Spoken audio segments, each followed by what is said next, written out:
uma das grandes sacadas, assim, se é que é uma sacada, é você não querer se transformar em alguma coisa que você não é, né? Então, a gente usa muito isso na Trip, sabe? A gente fica tentando pensar sobre as coisas que vão além da casca da idade, da tatuagem, do piercing, da gíria, da música da semana, né?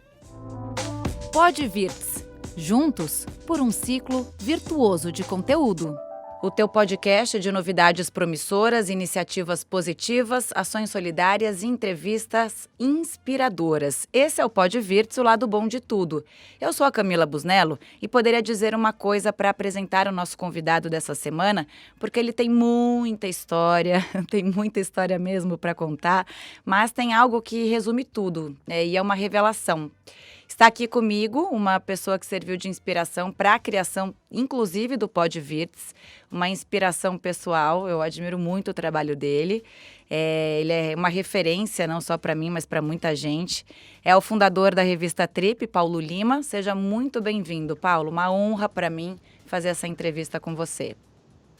Obrigado, Camila. Eu que estou feliz aqui com a distinção, o convite, principalmente com as suas palavras aí. Saber que o nosso trabalho, de alguma maneira, toca pessoas aí com tantas referências, né? com tanto brilho como você, e estar aqui com você é um prazer muito grande. Então, eu que te agradeço aí. Vamos bater papo. Vamos, porque eu quero saber todas as suas histórias, tem muita coisa para contar aqui. Bom, uma das suas missões, e talvez a principal delas, é inspirar. Você inspira muita gente, você tem vários projetos, você faz isso através da revista, das suas entrevistas. É uma coisa que te motiva? Da onde vem isso em você mesmo? Como você chegou a ser esse cara tão potente? Olha, Camila, assim, eu acho que eu tive uma certa sorte, assim, e isso combinado com alguns fatores exógenos, assim, externos, né? Mas acho que a grande sorte foi ter percebido uma certa vocação muito cedo, né? Eu sempre gostei muito de veículos de comunicação, assim, eu tinha uma curiosidade, eu diria que meio assim, diferente do normal para a idade que eu tinha, em relação aos veículos de comunicação, em especial os impressos, sabe? Eu gostava muito de ver jornais, de ver revistas, principalmente, e tal, de observar os expedientes, de ver quem fazia, né? Eu achava muito interessante a ideia de uma turma de pessoas se unir para conversar com o mundo, né? Aquilo sempre me fascinou e me fascina até hoje. Acho que o que eu disse sobre a vocação misturada com os fatores externos, assim, acho que eu tive a sorte também de cair numa família com alguns privilégios, né? O principal é que era uma família de pessoas com um nível de educação legal. Meu pai é advogado, minha mãe é professora, né? Então eram pessoas que trabalhavam com o intelecto, digamos, né? E que davam muito valor à educação. Então tive a chance de ter bons colégios, né? Boas escolas, principalmente um ambiente em casa que valorizava a educação, né? Então, a mistura dessas duas coisas me deu, acho que um pouco de autoconfiança para ir buscar aquilo que eu gostava, né? Eu estudei Direito, me formei em Direito, quer dizer, uma faculdade que tinha menos a ver com a minha vocação, mas já no meio dessa faculdade eu tive uma oportunidade, assim, um amigo de escola que eu encontrava com frequência, me disse que tinha um primo dele começando uma revista no Rio de Janeiro que tinha chamado ele para ser uma espécie de representante comercial em São Paulo, né? E eu achei aquilo incrível, fiquei fascinado com a ideia de poder, eventualmente, fazer parte de uma equipe de uma revista, né?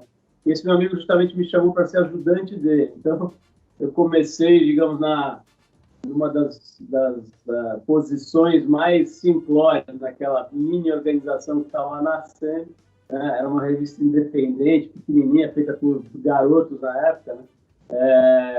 Eu comecei como ajudante do vendedor de publicidade em São Paulo, dessa revista, que era uma coisa muito pequena e tal. Mas foi a porta que eu encontrei e eu abracei, sabe? Isso acho que foi muito bom, assim, ter conseguido ter tido essa coragem, né, de pegar uma coisa que era muito incipiente, né, que era muito, não tinha nem salário, para você ter uma ideia. Na verdade, a minha posição era tão insignificante que as pessoas da revista diziam que eu trabalhava para ela. Esse começo é duro, né? É verdade. Às vezes você tá lá, você se mata, né? E muita gente nem te nota. Comecei assim mesmo. Acho que foi essa história, assim, essa vontade de fazer parte de um grupo que pudesse pensar e a partir de um pensamento comum, né, de visões comuns a esse grupo, pudesse expressar isso e trocar isso com o público. Evidentemente, isso faz muito tempo, muito antes de se sonhar com redes sociais, com esses instrumentos que deram voz a todo mundo, né? Então, para você ter uma voz pública, você precisava fazer parte de um grupo desses, né? Eu não tinha nenhuma relação com o universo da comunicação, nenhum parente, nenhum amigo, nada. Então, foi por essa porta que eu entrei. E aí, quando você realmente gosta de alguma coisa e se dedica e tal, as coisas vão acontecendo, né? E aí eu fiz essa carreira, estou fazendo, né, essa carreira aí, que o ano que vem vai fazer 40 anos já. 40 anos fazendo jornalismo, fazendo muito mais do que só jornalismo, né? Você é inovador, você inovou um jeito de comunicar. A Trip é uma referência de revista que sempre parece que adianta os assuntos, né?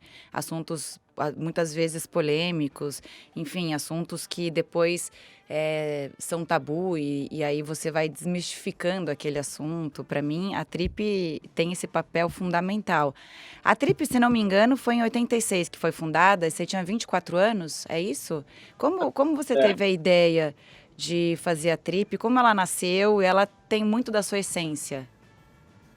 Então, essa revista que eu mencionei lá do Rio, né, eu trabalhei lá uns 4 anos e meio, né, primeiro como eu falei, ajudante de representante, depois o meu amigo desistiu dessa história, virou músico profissional, é músico até hoje, e aí eu fiquei com aquele abacaxi na mão e comecei a trabalhar sozinho, né, como representante, aí comecei a editar uma parte de conteúdo relativo a São Paulo e tal, e quando eu vi eu estava fazendo uma parte razoável da operação daquela revista carioca e tal. E aí eu experimentei pela primeira vez uma sensação que não é exatamente muito boa, que é quando você tem que vender alguma coisa que você não acredita que seja boa, digamos, né, que seja ideal. O tempo passou, o mundo deu uma acelerada, surgiram outras revistas e tal, e eu comecei a achar que aquela estava meio vencida, assim, meio datada. O mundo estava dando uma mudada, né? Era a época da Diretas Já, da redemocratização do Brasil, né? O Brasil começando a querer se abrir para o planeta, né? Para uma coisa mais solar e mais sair daquele período cinzento da ditadura e tudo. E a revista que eu trabalhava não estava ligada nesse movimento, ela tinha uma coisa mais, vamos dizer assim, fechada no mundinho carioca e tudo. Então, eu comecei a sentir falta de coisas e de coisas que eu queria expressar e tal. E aí eu acabei pensando bastante e reunindo um grupo que estava ao meu lado naquela época para pensar o que seria a publicação que a gente gostaria de ver, né? E ela tinha esse perfil que eu acho que a Trip tem até hoje, assim, de uma espécie de torre de observação que vai das alternativas a uma vida besta, digamos, né? Uma vida mais ligada ao material, mais ligada ao ego e tudo isso que a gente tende a ser atraído, assim, né? Quando você vive em uma metrópole ou num país como o Brasil, numa metrópole como São Paulo e tal, você tende a ser atraído por essa coisa do consumo, de ter coisas e de competir de forma meio irracional, né? E competir pelo acúmulo, pelas pequenas vitórias, né? Ilusórias e tal. Então, a Trip, a gente pensou ela como uma espécie de observatório do novo, né? Das possibilidades, né? Das alternativas a uma vida menos rica, menos interessante, né? E Isso na época era um projeto muito ousado e, assim, na verdade não era nem ousado, as pessoas nem entendiam o que era aquilo, né? Para Frentex, como diria minha mãe, né? Era um projeto para Frentex. Era tal. E eu me lembro assim, até hoje, de uma certa forma, né? A gente fica tentando explicar. Na época, as pessoas ficavam perguntando se era uma revista de surf, de música, de moda, e não era nada disso, né? Não era uma revista de um assunto, era uma revista sobre uma visão de mundo, né? Sobre um mind style, né? Um estilo de cabeça, assim. E é isso até hoje, né? E a gente navega nesse mundo há quase 35 anos, né? Então, eu tenho bastante orgulho de ter conseguido, num país que definitivamente é um péssimo ambiente de negócios, em especial para empresas pequenas e médias, ter conseguido fazer uma empresa ligada à cultura, arte, comunicação, que está aí saudável há tantos anos, né? E conseguindo inspirar pessoas legais como você, né? E é de uma geração bem mais nova. Então, acho que é uma coisa que faz sentido, né? E acho que isso é grande procura na vida, atualmente hoje, né? Numa época como a que a gente está vivendo, né? Você procura algum sentido para a sua existência, né? Não passar pela vida como sei lá, alguém que vegeta, né? Que fica assim ao sabor dos ventos. Então, eu gosto de pensar que a gente tem uma contribuição modesta, mas que tem um significado aí. Tem um grande significado. Eu me lembro que quando eu era mais jovem, eu gostava de ler a Trip e tal, mas o que me chamava a atenção também, que as pessoas sempre comentavam, eram as capas. As fotos saíam do tradicional, né? Você era uma chefe de cozinha, por exemplo. Não necessariamente você colocava a capa dela na cozinha e você deixava a pessoa também se mostrar como ela é, não só profissionalmente. Então, eram fotos mais sensuais. Isso foi uma coisa que aconteceu ou foi uma coisa pensada, Paulo? Olha, uma das coisas que a gente sempre quis mexer na Trip, né, foi fazer pensar sobre os tabus e os preconceitos e as travas, né, da sociedade brasileira, né? E o Brasil sempre teve vamos dizer, essa ilusão de um país sensual, de um país liberado e tal, né? E, na verdade, é um país extremamente reprimido sexualmente, com milhões de preconceitos País conservador completamente. Super. E, então, parte da nossa batalha aí sempre foi de quebrar esses traumas, esses preconceitos e tudo, né? Com relação ao corpo, à sensualidade, à nudez, né, tem um trabalho bem interessante assim que eu acho que a gente fez e faz, né, que é desconstruir um pouco essa visão meio puritana, meio culpada, meio americana assim do corpo e da nudez, né? Então, a gente faz um trabalho há décadas com isso. Mas se você olhar, mais de 30 anos, já tinha uma pesquisa sobre a relação do Brasil com a nudez, com o corpo e tal, tanto dos homens quanto das mulheres, das pessoas mais velhas, né? A gente fez seja a única capa, pelo menos que eu me lembro, assim, de uma pessoa de mais de 70 anos nua, né? Numa capa de revista. Isso já faz uns 15 ou 20. Quebrar a ideia de que a pessoa mais velha não tenha sensualidade, não possa ser sensual, não possa exercer a sua sexualidade. Então, você falou de chefe de cozinha, por exemplo, tem uma capa histórica do Alex Atala nu na capa da Trip, né? E isso, enfim, ele já era bastante famoso e tudo, mas ainda nem era tão insensado e tudo. Aliás, o Alex Atala trabalhou na Trip, pouca gente sabe, mas ele trabalhou com a gente há algum tempo, no passado, antes de virar chefe e tal. Porque ele escrevia sobre comida, restaurante? Não, ele nem pensava em... Ele ainda era um garotão, amigo nosso, e estava num período assim meio perdidão e tal, e a gente trouxe ele para a Trip, ele trabalhou lá um tempo, nem lembro exatamente, acho que na área de marketing, de promoções e tal, e ficou um tempo lá com a gente. Depois ele foi atrás de de uma paixão aí na Europa e tal, e foi lá que ele acabou indo trabalhar em cozinhas de restaurantes, né, para tomar algum dinheiro, e acabou criando essa carreira brilhante e tal.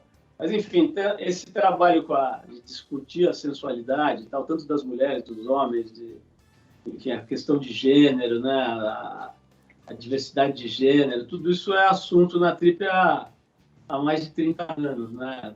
E eu também me orgulho bastante, sabe? Acho que a gente ajuda. Por exemplo, tem uma capa que é muito falada da Trip, né, que já tem um tempo, que é de um casal de surfistas homens gays, né, se beijando, né? Então você vê que eles estão com prancha e tal, e estão se beijando na capa da Trip.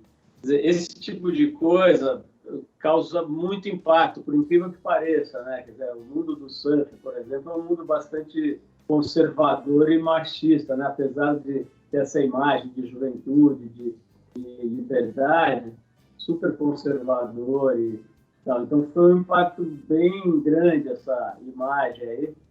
Enfim, poderia falar de milhões de exemplos, né? Mas acho que você falou aí da coisa do corpo, da nudez, da sensualidade, né? É a ideia de quebrar essas amarras, né? Essa tensão, esse medo, essa insegurança que as pessoas têm diante da nudez e discutir isso, né? Sempre tentando sair do vulgar e, na verdade, não entrar no vulgar e manter um certo bom gosto, uma certa elegância. E os próximos passos, Paulo? Como você está vivendo essa pandemia? Como tem sido isso para você? Como isso tem te influenciado nessas ideias? E se isso vai te mudar de alguma forma? E você teve alguma ideia recentemente brilhante que você queira compartilhar aqui comigo? Olha, Camila, eu acho que, como todo mundo, né, estamos aí tentando entender esse processo e tal. Eu, particularmente, vejo como uma espécie de processo, uma espécie de tranco evolutivo, né, um freio de arrumação forçado. Eu, outro dia, tive o privilégio de conversar com o Ailton Krenak no meu programa, né, do Trip FM, e é uma figura que eu até recomendo que as pessoas procurem acompanhar, e tem um livro muito interessante que está agora, é um dos best-sellers aí. Ele é uma liderança indígena, um pensador, e uma figura bem iluminada, assim.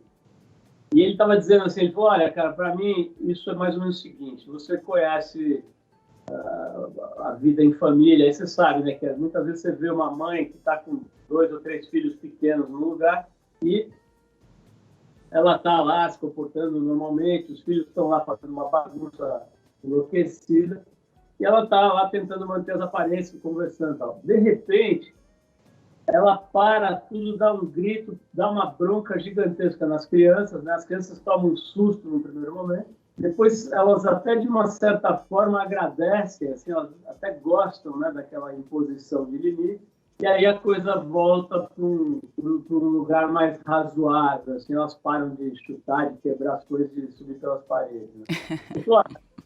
O que está acontecendo agora na visão dos povos indígenas, digamos, é isso, a mãe natureza deu uma bronca, sabe? Ela mandou parar, ela fez aquele para que a mãe faz, né? Ele falou assim, olha, e ela nem bateu, cara, ela só deu um grito meio forte, assim. Se ela bater, a gente desaparece, cara. É mais ou menos como aconteceu com os dinossauros na antiguidade, né? Assim, desaparece uma categoria. E a gente só tomou uma bronca, né?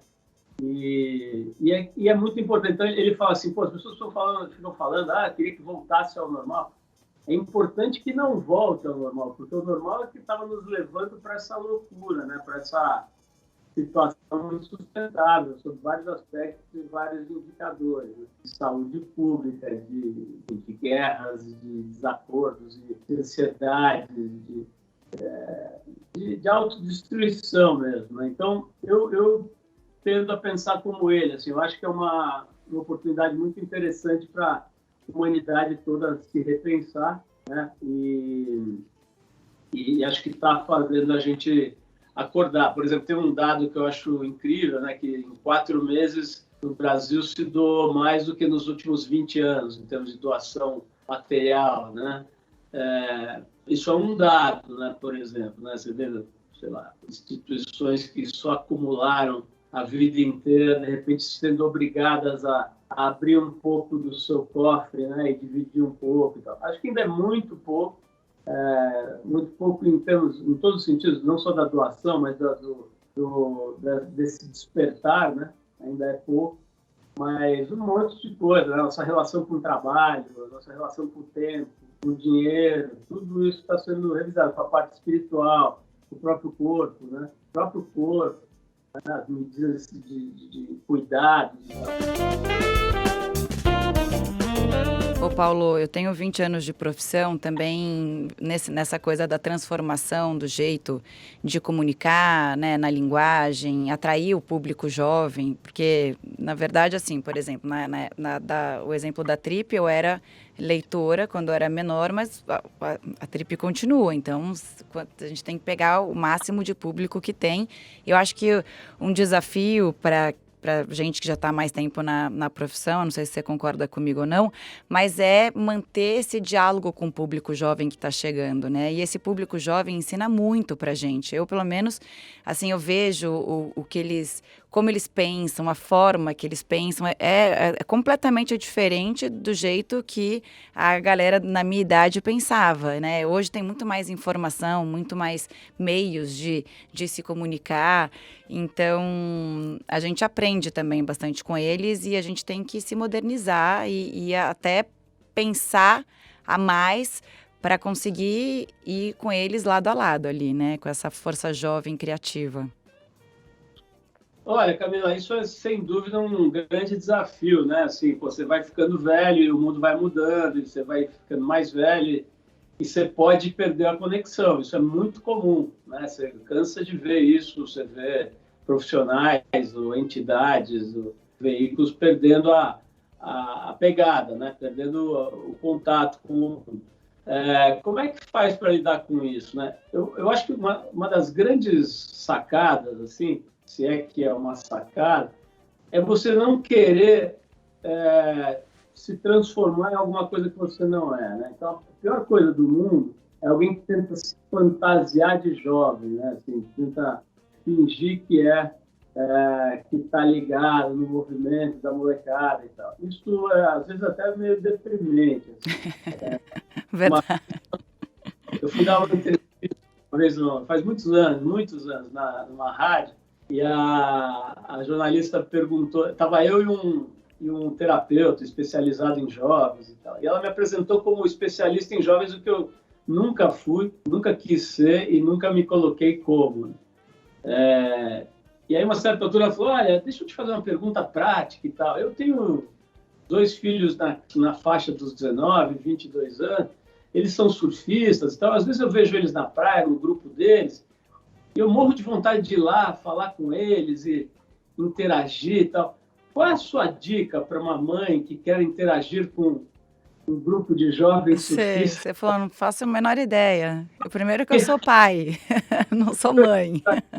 A cara dela, eu falei assim, será que é sério essa pergunta? Será que ela realmente acha que eu vou falar uma fórmula para ela conversar com...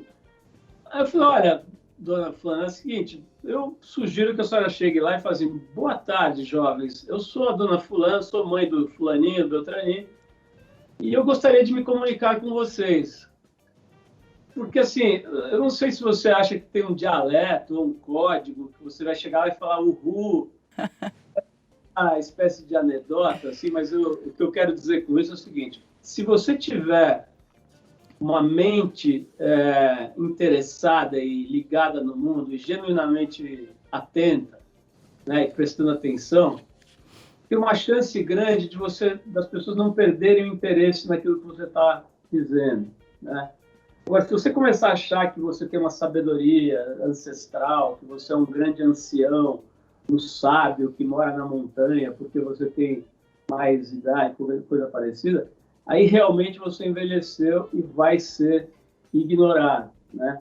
Essa soberba, essa maluquice e tal, que as pessoas acham que na minha opinião, da mesma forma que juventude não é prerrogativa, velhice também não te torna sábio necessariamente, assim como o jovem não é descolado e esperto necessariamente, ele pode ser um estúpido, com pouca idade. Então, a gente usa muito isso na trip, sabe? A gente fica tentando pensar sobre as coisas que vão além da casca da idade, da tatuagem, do piercing, da gíria, da música da semana, né?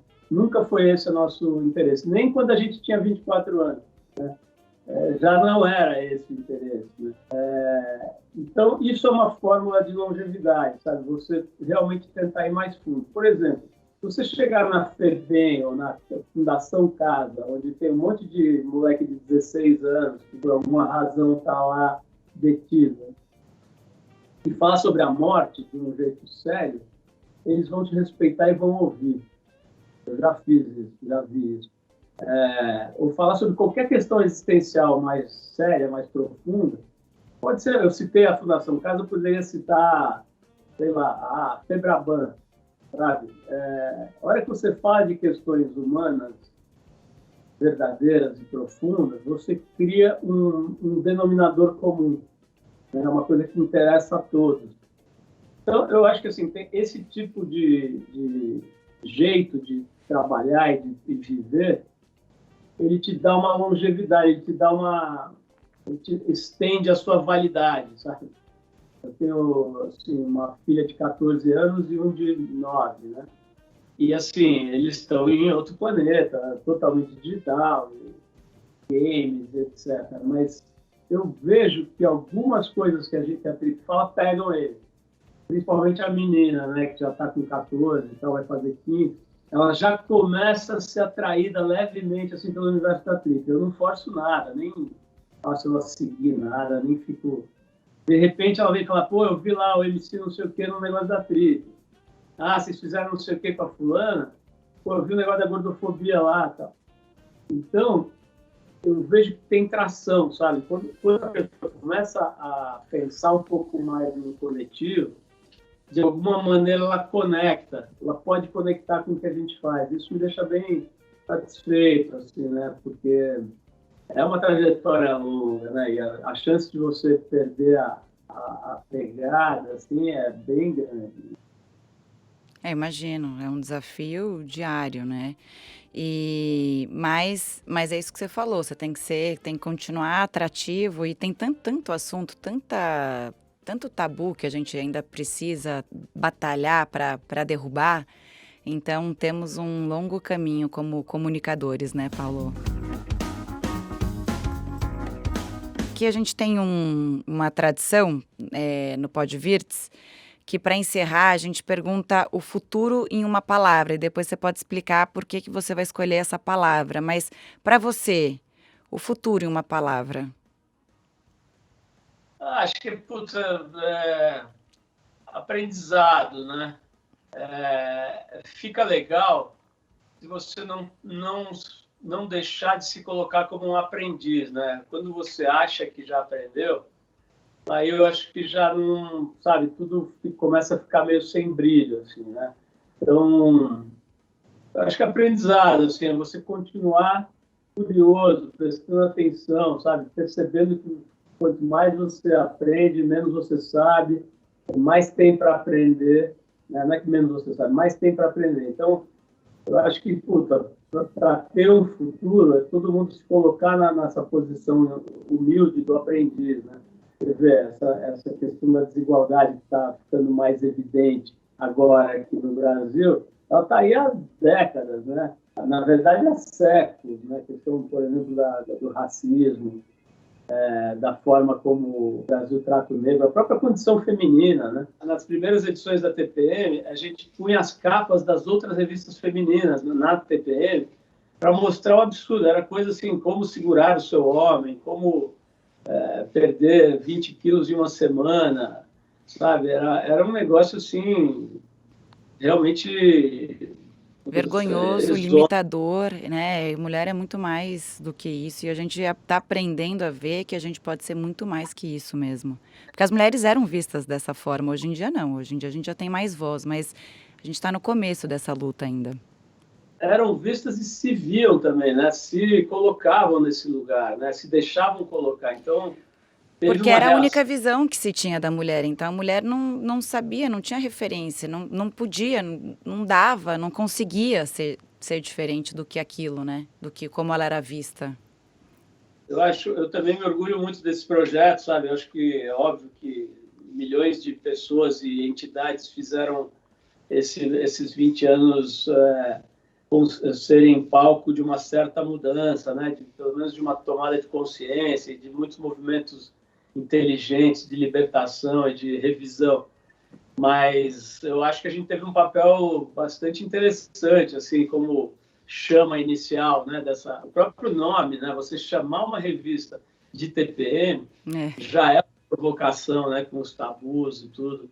E, enfim, então, eu acho que para voltar na tua pergunta, né? Acho que aprendizado é permanente e é a chave para você ter um futuro. Essa foi mais uma edição do PodVirtus, o Lado Bom de Tudo, um podcast para propagar iniciativas positivas, ações solidárias, novidades promissoras e entrevistas inspiradoras. Como essa, a do Paulo Lima, que a gente agradece demais, até porque ele desprendeu quase uma manhã para conversar com a gente. Muito obrigada, viu, Paulo? Eu que agradeço, Camila. Esse programa faz parte da família R7 de podcasts. Todos os dias tem novidades para você no r7.com/podcast. Tchau, tchau.